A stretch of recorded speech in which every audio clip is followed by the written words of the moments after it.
আমি সকলোৱে ভাবোঁ আমি মুক্ত, কিন্তু সঁচা অৰ্থত আমি মুক্ত হয়নে? এটা সৰু ভয়ৰ পৰা বাচিবলৈ আমি এটা নিজে সাজি লোৱা বাকচৰ মাজত আমি জীয়াই আছোঁ। আচলতে এই ভয়টো কোনো বিফলতাৰ ভয় নহয়। এই ভয়টো হৈছে আমি আভ্যন্তৰীণভাৱে যেনেকুৱা তাক দেখাব নিবিচৰাৰ ভয়। আৰু এই বাকচটোৱে আমাৰ প্ৰতিটো পাৰফৰ্মেঞ্চ, প্ৰতিটো ফিলিংছ আৰু প্ৰতিটো পদক্ষেপ নিৰ্ধাৰণ কৰে। আমি এই বাকচটো অৰ্থাৎ ফ্ৰেমটোক নাম দিছোঁ দ্য গেজ। আমি সকলোৱে আমাৰ অদৃশ্য দৰ্শকৰ বাবে আমি মাথো পাৰফৰ্মেঞ্চ দি আছোঁ।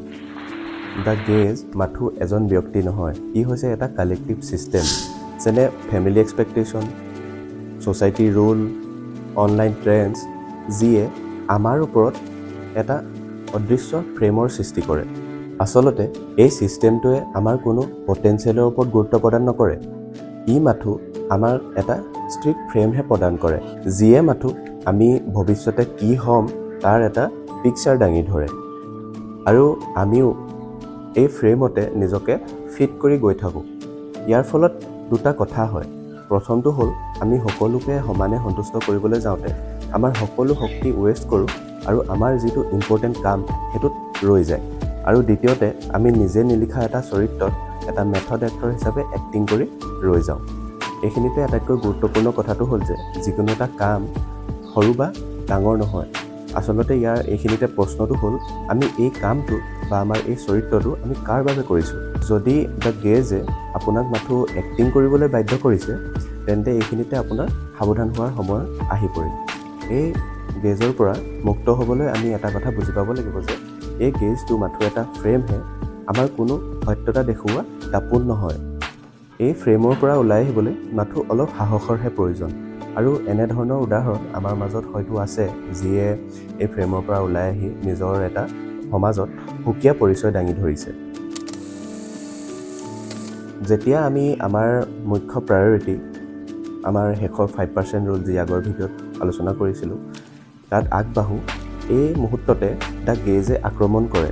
ধৰি লওক আপুনি যিকোনো এটা কাম অকলে আৰম্ভ কৰিব বিচাৰিছে, আপোনাক এই দ্য গেজে আপোনাক ক'ব যে আপুনি এজন এণ্টি ছ'চিয়েল মানুহ। আকৌ ধৰি লওক আপুনি কোনো এটা সৰু কামৰ পৰা আৰম্ভ কৰিছে, তেনেস্থলতো দ্য গেজে আপোনাক ক'ব বৰ উচ্চাকাংক্ষী ব্যক্তিয়ে যে এইজন।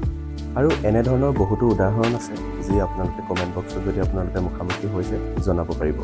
এইখিনিতে আটাইতকৈ গুৰুত্বপূৰ্ণ কথাটো হ'ল যে মই, আপুনি বা আমি সেই পেইণ্টিঙৰ ভিতৰত থকা ছবিখন নহয়, আচলতে আমি সেই ব্ৰাছ ধৰি থকা পেইণ্টাৰজনহে।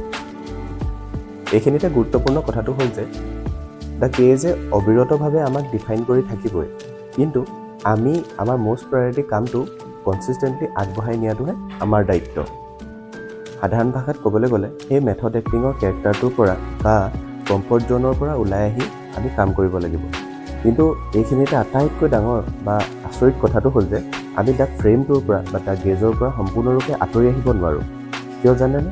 যদি এক্সটাৰ্নেল জাজমেণ্ট নাথাকে আমাৰ ওপৰত, আমি এই কথাটো ভুল বা শুদ্ধ আমি বিচাৰ কৰিব নোৱাৰোঁ।